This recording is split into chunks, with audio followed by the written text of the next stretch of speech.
with Scott Allen. Hello, I am your host, Scott Allen, and this is Phronesis, Practical Wisdom for Leaders. If the topic is leadership, I'm in. I've spent more than 20 years in the field teaching, learning, writing, and questioning. When I'm not working on Phronesis, I travel, delivering keynotes, working with individuals and teams, and helping people from organizations across industries become better leaders. Want to learn more?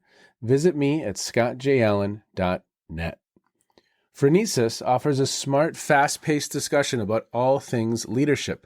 We explore relevant topics and incorporate practical tips to help you make a difference in how you lead and live. Listen Notes lists Phronesis in the top 3% of podcasts worldwide. Phronesis is the official podcast of the International Leadership Association. ILA brings together those who teach, study, and develop leadership, advancing leadership knowledge and practice for a better world. Learn more at ila-net.org. Finally, if you enjoy Phronesis, please subscribe to stay current on our weekly episodes. If you find an episode that resonates, please share it with your colleagues and friends. And if you want more content, subscribe to my newsletter, The Leader's Edge. The link is in the show notes. As always, thanks for listening. And now, here's today's show. Okay, everybody, welcome to Practical Wisdom for Leaders. Thank you so much for joining us today. I am honored today to have Jenn Zella. She is the co-founding principal and chief visionary officer of CID Design Group, an intentional design firm that creates authentic interiors and inspired brands that engage, elevate, and endure. With a deep-rooted passion for collaboration, the creative process, and what she terms conscious design, Jenn believes in the power of design to make the world a happier, healthier, and more beautiful place. With a team based in 11 states and 30 cities, CID has taken a bold approach in the design industry, embracing a predominantly virtual creative workplace, redefining how we design, collaborate, and fuel culture, leveraging deep tech and high trust. Jenn believes in leading and creating with love, with an open mind, and in collaboration with others. None of us are as smart as all of us. Jenn, thank you so much for being with me today.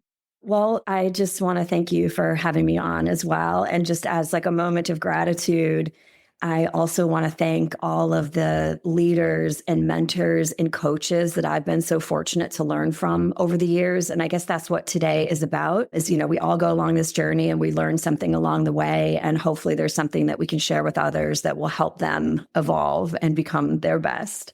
We've just always been a humble, no ego group that is willing to learn from others, which is just so important to be open.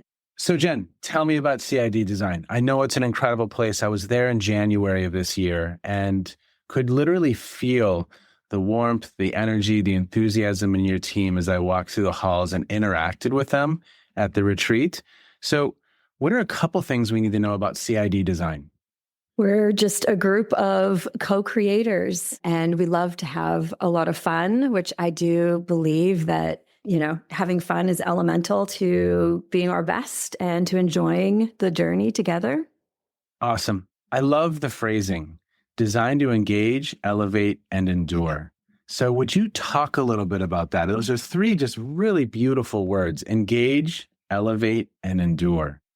Yeah, it's our mantra. It's our approach to how we do what we do. So engagement, number one, we have a human-centric approach to our work, really understanding who we're creating for, what they value, what they need. And then elevating for us is all about ensuring that what we do is better than the last. It keeps evolving. It's unique in the marketplace, unlike anything else. And then lastly, we focus on endurance. We call it design longevity, ensuring that what we do stands the test of time. Yeah. So I love how that can be applied to client work, right? I mean, that applies beautifully there. But I think it also could apply to just the culture of your organization. I mean, engage, elevate, and endure. And so how do you think about that in relation to organizational culture? Because you've been at this for years and you've been building this culture for years, and it's a very, very special place.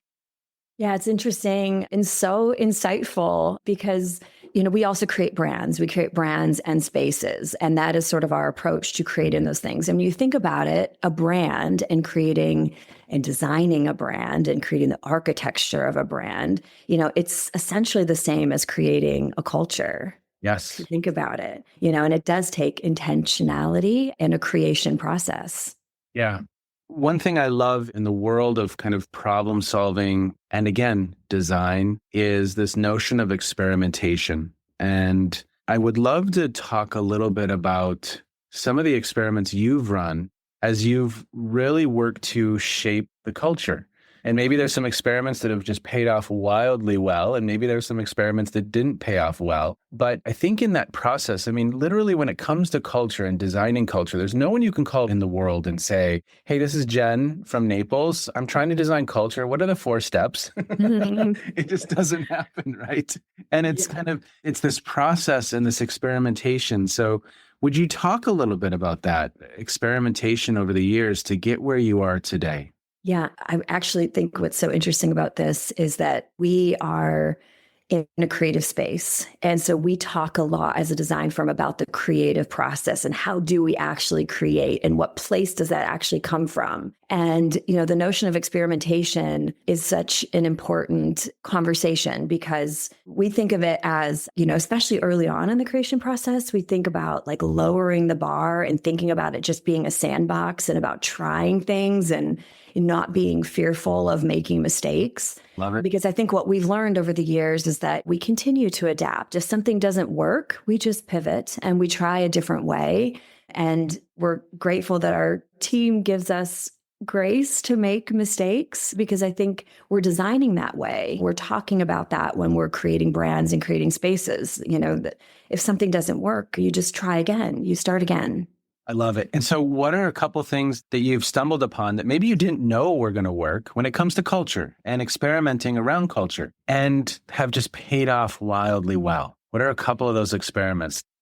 Regarding building culture and communicating it clearly, I'll say that early on, and so I'll say like our first 10 years as a company, it was funny. Our first business coach that came in asked us what our, core values and culture was. And what we said to him was, we care about everything. And he's like, whoa, whoa, whoa. I get that, you guys are passionate and you big lovers and you care about everything, everything you write, every little detail and everything. But he's like, if you care about everything, you can't be clear about, really what is most important.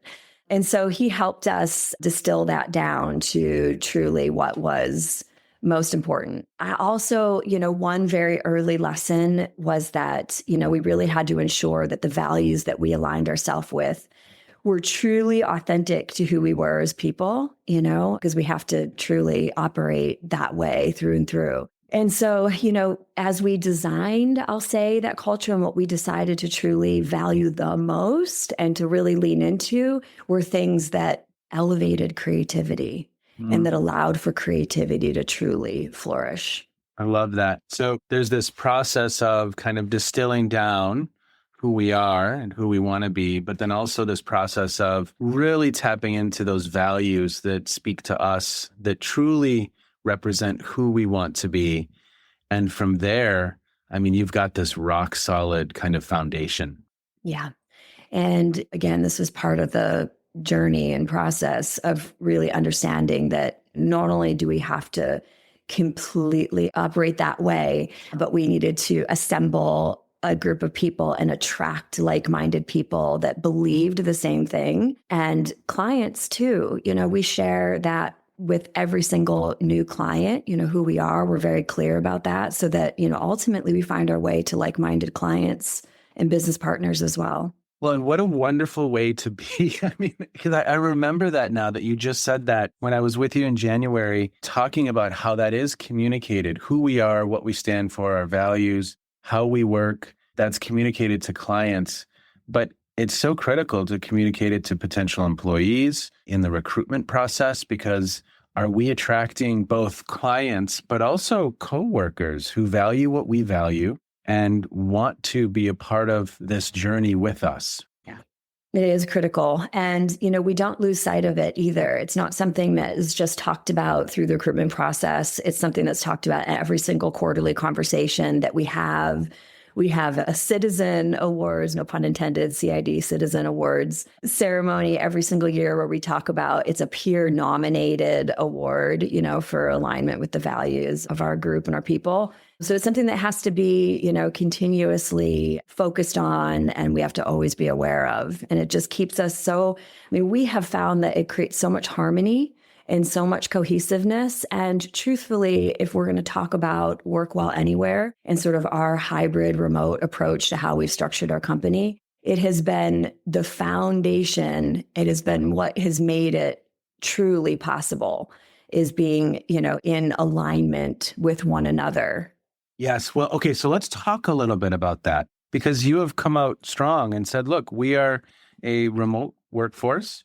We're very clear on who we are, who we want to be as an organization. We're going to recruit people who value what we value, but we also are going to let people work where they are. So talk a little bit about that and how that's paid off. And maybe even, are there a couple of things that we just haven't figured out totally 100% yet? Because I love the fact that you've planted that flag. Yeah. Well, first I want to talk about why we went there, because I think, as Simon always says, start with why. The true purpose was that we were solving for, how do we grow as a company and work with the best and the brightest people while operating our headquarters out of Southwest Florida. I think within our first 5 years or so of being located in this marketplace, we realized that although the beach is amazing, we're not going to be able to attract and retain all of the talent and the caliber of talent that we know we need to work with to do the great work we're going to do. And so this was it was number one. People are number one. We've got to collect and work with the best and the brightest. And so if we could remove that barrier of, acquiring talent that's willing to relocate, then, we have access to so much more. So we figured out a way to do it. And truthfully, in the design industry, it has always been such a barrier to work remote or hybrid because of our physicality with materials and finishes and products, and also always thought that collaboration needs to be physically, in person to be, but that is the way it was done for so many years. And so I understand the tendency to want to go back to what's comfortable, but we set out to solve for how to make this happen because we knew it was so important. And so what are a couple lessons learned and observations on that journey? I imagine one, because, as a leader, this better than anyone. You're constantly managing these different tensions. So, hey, we have to meet budget, but we also have to innovate and experiment and try some new things. Or we want to be an organization that is empathetic with our employees.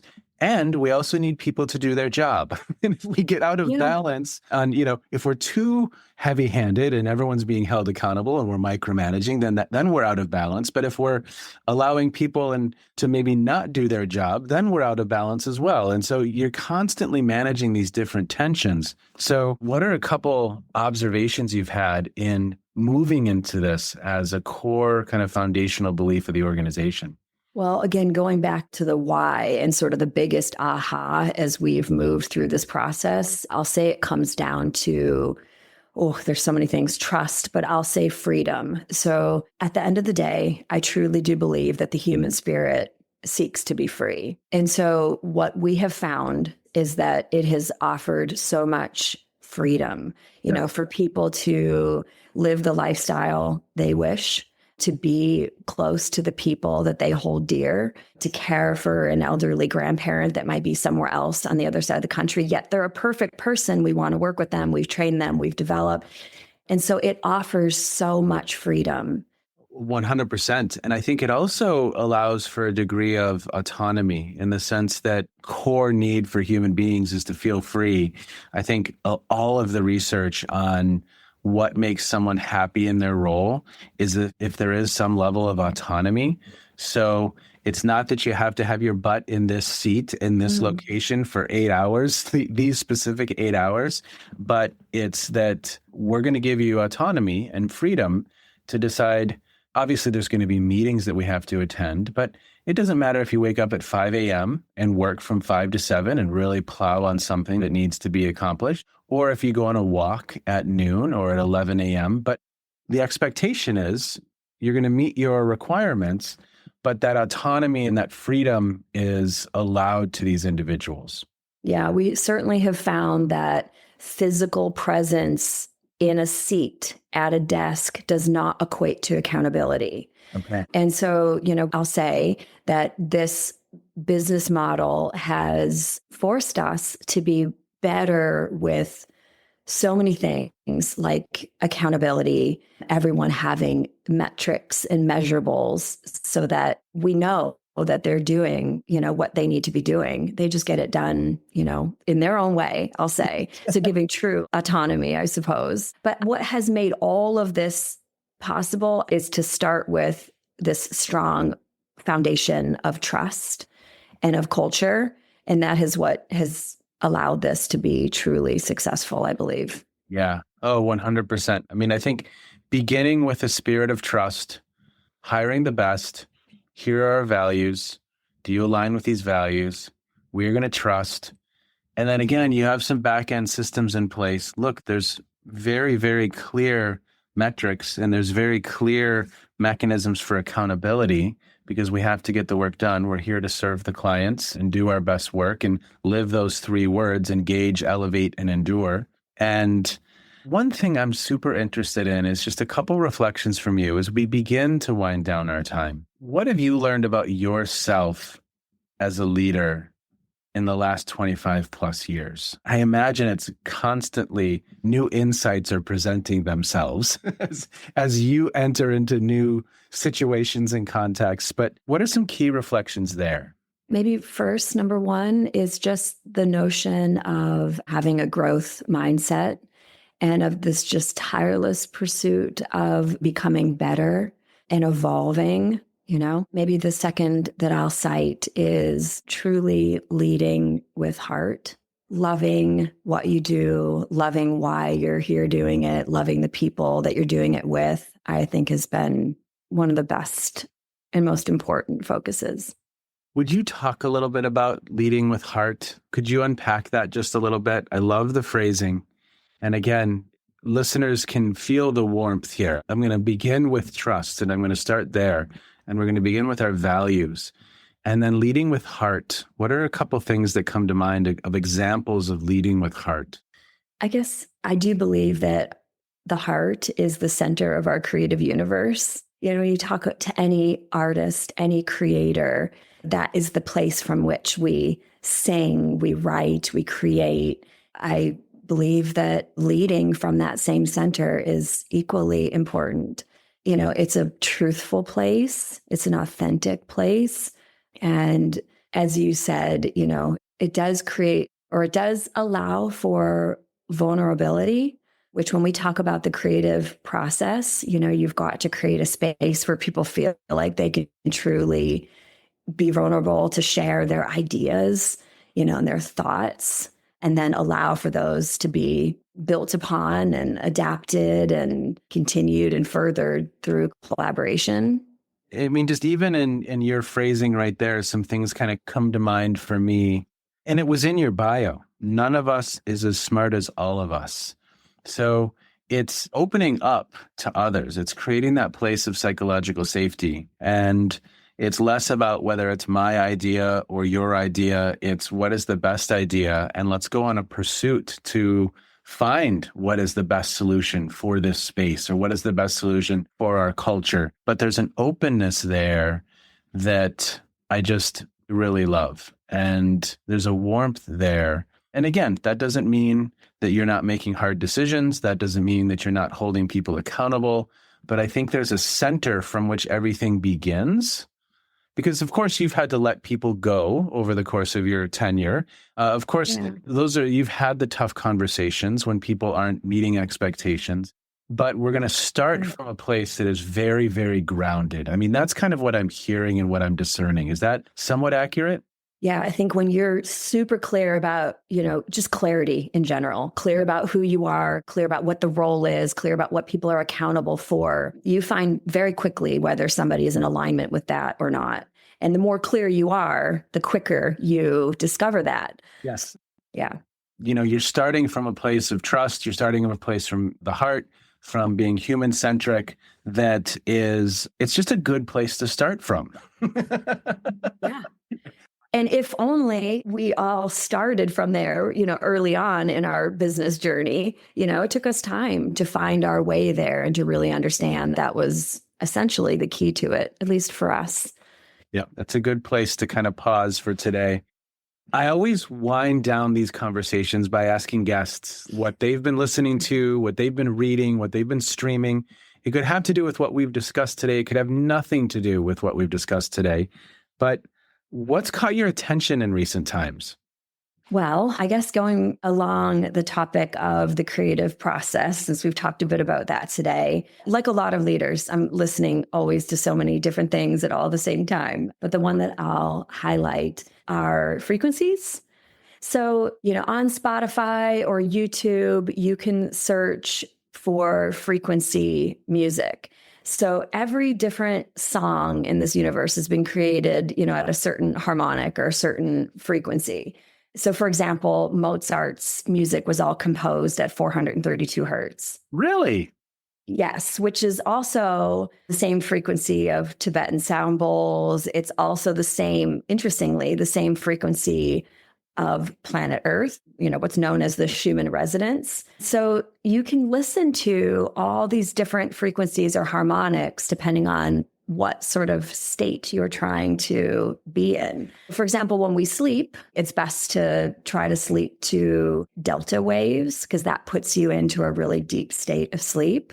Nice. And so if you're trying to get into a creative state, you want to listen to 432 hertz. So I listen to a lot of different music that inspires these different types of frequencies. I've also been listening a lot to, I don't know if any of you are familiar with Rick Rubin, the author of The Creative Act. Yes. One of my favorite books ever because you can just flip to any page or any chapter and just pick up and read something wise. But he has a beautiful podcast called Tetragrammaton. And he just has a lot of very interesting perspectives. And often they talk about the creative process. So I've been finding that quite interesting. Yeah, I think probably in the last month, I listened to him and Matthew McConaughey, which was a fun conversation. Yeah. And Neil Young, which is always an interesting conversation. And so, yes, I listened to The Creative Act and he reads it. And it is such a great, great book. I mean, to your Speaking of wisdom. Oh my gosh, it's just absolutely incredible. Wonderful, wonderful resource. And I'd never thought of the frequencies, but I do have music, Jen, that if I need to work, I can put my headphones in and I can put in specific music and I will just kind of float. It brings me to a state of flow and I will float. I won't hear. A whole album will be done and I won't hear it, but I will have floated on that and just zoomed forward with my tasks. Yes. We all have the music that we listen to when we're trying to work out or we're trying to get in a groove or we're trying to relax. Yep. Music is so powerful. Yes. Oh, 100%. 100%. Okay. I will put links to a couple of those resources in the show notes for all of you. And Jen, thank you so much for being with me today. I really, really appreciate your time. Thanks for the incredible work you do. Thank you for the culture you're creating. And you know what? I just have so much respect. Likewise, Scott. Thank you for the opportunity. Take care. Be well. I hope you could feel the heart in Jenn's approach to leadership. And I think it's just an inspiring conversation of an individual who has built an incredible organization, doing incredible work out there in the world, and leading each and every day, designing culture, not only designing beautiful spaces, but actively designing culture. Jenn, thank you so much for joining me. I appreciate you, appreciate your great work. Bye-bye. You have just finished another episode of Practical Wisdom for Leaders with Scott Allen. To contact me, visit scottjallen.net or send me a note at scott@scottjallen.net. I'm also on LinkedIn, so let's connect. If you have feedback, I'd love to hear it. And as always, thank you so much for listening. And now here's my daughter, Emily, with the outro.